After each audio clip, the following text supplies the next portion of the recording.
Scientists at Washington State University are warning of a serious decline in honeybee colonies in 2025. But have no fear, as Bill Gates plans on replacing bees with robo-bees. Robo-bees. And why wouldn't that be his solution? It's not like he owns more farmland than anyone in the... He owns more farmland than anyone in the United States. How about you get into beekeeping, Bill? But this is the same guy that said planting trees to help the planet is nonsense. The same guy funding the lab-grown meat movement, which you can get in California. The same guy that basically sponsored the pandemic, who has invested big money in companies like Monsanto, absolutely loves when we're sprayed with chemtrails, and wants to spray dust into the atmosphere to block out the sun. He wants to block out the sun. But it's probably not those things. It's definitely viral diseases that's taken out the bees. I'm surprised he's not talking about vaccinating plants. But this is the guy who wants to replace the immune system with shots. Cows with a petri dish. Trees with machines. Seeds with GMOs. Who wants to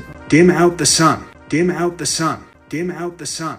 The UK government has just announced that they will be approving a multi-million-pound geoengineering experiment to dim the sun. Is it not dim enough already? So the British government's Advanced Research and Invention Agency, ARIA, is about to drop £50 million into experiments that aim to reflect more sunshine back into space in order to slow the effects of global warming.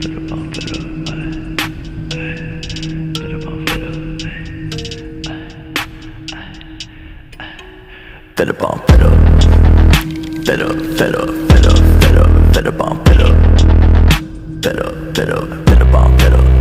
with the drugs, better with the fake love, with the gun in my brain, go bang on, better with the drama. Gotta grieve for my mama, cause I don't think I'm gonna live too much longer, on better bomb, better bomb, with the drugs, better with the fake love, with the gun in my brain, go bang on, better with the drama. Gotta grieve for my mama, cause I don't think I'm gonna live too much longer, on better. You want some figures? Okay, latest water test. Tested the rain. 13,100 micrograms per liter of aluminum in the rain in 2013. Normally, it should be 0. So 13,100 is pretty damn much, folks. It used to be 0, then it was 100s in the 2000s, and then since 2010, it's into the 1000s and the latest 13,100. In the snow on Mount Shasta, pristine Mount Shasta, 61,000 feet, no, excuse me, 8,000 foot level, 61,000 micrograms per liter, 4 times the amount that is found in the soil up there. Where in the hell is this stuff coming from if it's not coming from the soil? You know, these tests are international in scope. We're seeing this all over the world, guys. Okay, pH of acid soils is 20 times more alkaline. The aluminum in the soil has doubled in the last 10 years.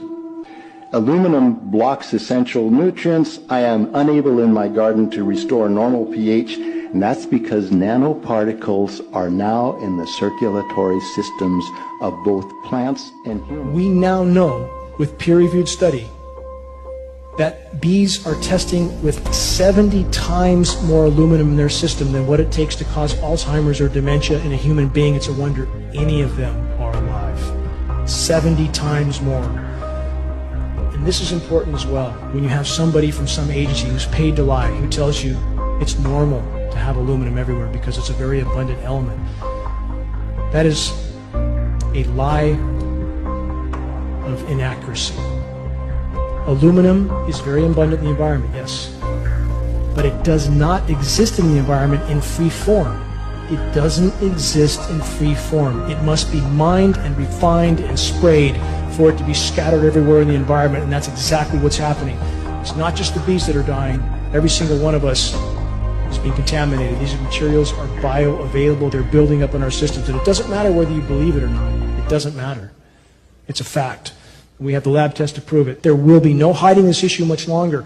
And what does it appear? The chemical signature for what's showing up in rain tests matches coal fly ash, a substance that the EPA has told us is not harmful. They've been trying desperately to get rid of, and it seems to suit the purposes for geoengineering, and evidence is increasingly indicating that toxic coal fly ash may be one of the base materials they're using to spray because it gives them plausible deniability. This is what over $1 million in dead honeybee colonies looks like. And this. Absolutely devastating. In the last 90 days, the United States has seen historic losses of honeybee colonies. Here we see, over the last 8 months, 1.12 million beehives, 68% of all the bees in the United States are dead. And then right below that, the 12-month total estimate is over 80% of all bees lost. Now, hopefully this works. The ABF and the AHPA teamed up to send a letter to the Secretary of Agriculture, which, wild fact in here, combined losses over the last 12 months, 70 to 100%. That is insane. But anyways, it's written to the Secretary of Agriculture, hopefully to shed light on the fact that this is literally historic losses and to demand some aid and relief and funding to bounce back from this. There's actually been a response to that letter that I just found. The USDA is experiencing government cuts, and so now the University of Cornell is getting involved, and here's one of their first responses. Based on early numbers that are coming in, it's suggestive that this will be the biggest loss of honeybee colonies in U.S. history. Catastrophic losses.